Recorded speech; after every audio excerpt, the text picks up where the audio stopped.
স্বামী বিবেকানন্দ কত খ্রিস্টাব্দে জন্মগ্রহণ করেছিলেন?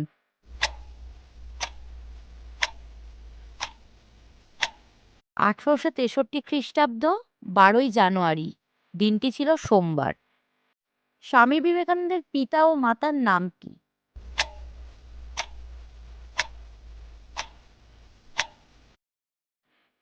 পিতার নাম বিশ্বনাথ দত্ত আর মাতার নাম ভুবনেশ্বরী দেবী। স্বামী বিবেকানন্দের ছোটবেলার নাম বীরেশ্বর কে দিয়েছিলেন?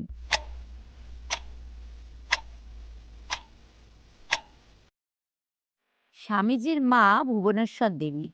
পরবর্তীকালে ওই নাম সংক্ষিপ্ত হয়ে বিলে নামে পরিচিত হয়। স্বামীজির বংশে আরো একজন সন্ন্যাসী হয়েছিলেন, তিনি কে?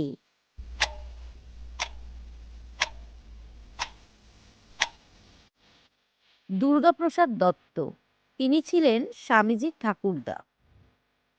নরেন্দ্রনাথ দত্তকে স্বামী বিবেকানন্দ নামটি কে দিয়েছিলেন?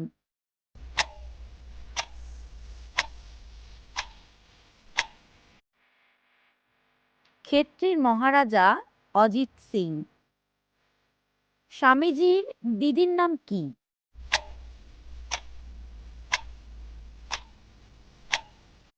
দিদির নাম স্বর্ণময়ী দেবী।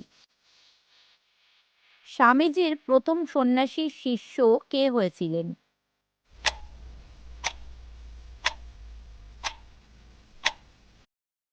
স্বামী সদানন্দ। শ্রী রামকৃষ্ণের সঙ্গে স্বামী বিবেকানন্দের প্রথম সাক্ষাৎ কোথায় ও কবে হয়?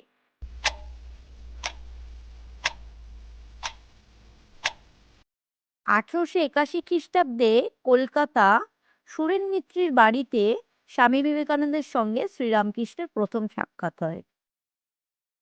স্বামীজি কোন জাহাজে বিদেশে গিয়েছিলেন?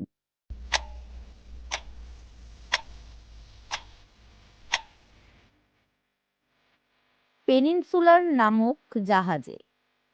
স্বামী বিবেকানন্দ কত সালে কত তারিখে আমেরিকার শিকাগোতে বক্তৃতা দিয়েছিলেন?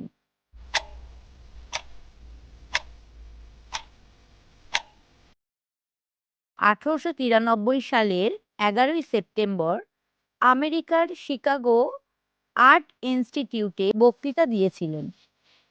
স্বামী বিবেকানন্দের জন্মদিনটি ভারতে কি দিবস হিসেবে পালিত হয়?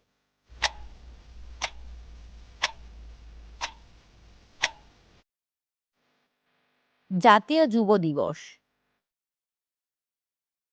স্বামী বিবেকানন্দ কত সালে কত তারিখে পরলোক গমন করেন?